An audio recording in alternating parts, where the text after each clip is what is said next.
Okay, so ito. Meron naman tayong lithium battery na size 4L para sa Bergman. So, ayan.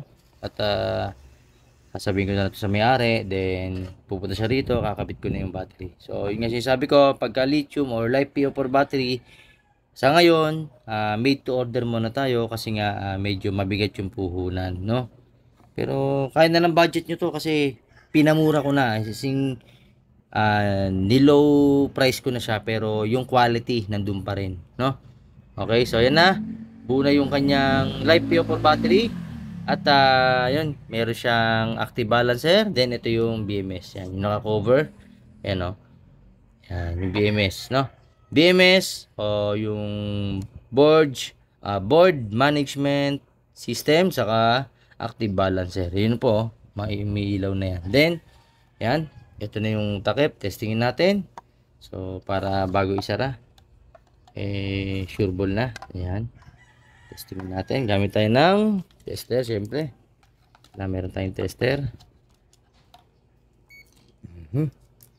So, ayan. So, tester tayo.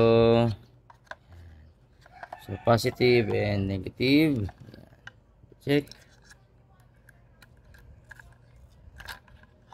Yeah. Ayan. Yun, no? 13 volts. Ayan. 13 volts. Ayan siya. Okay? So, yun, no? Walang daya. Okay, 13 volts. Double check. Double check natin. Ayan. 13 volts. Yun.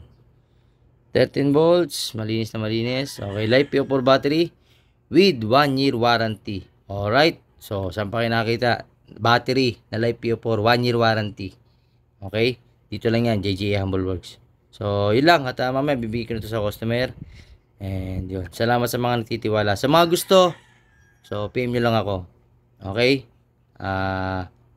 Mura na po ito. Mura. Sobrang mura na po ibibigay kong presyo. Promise.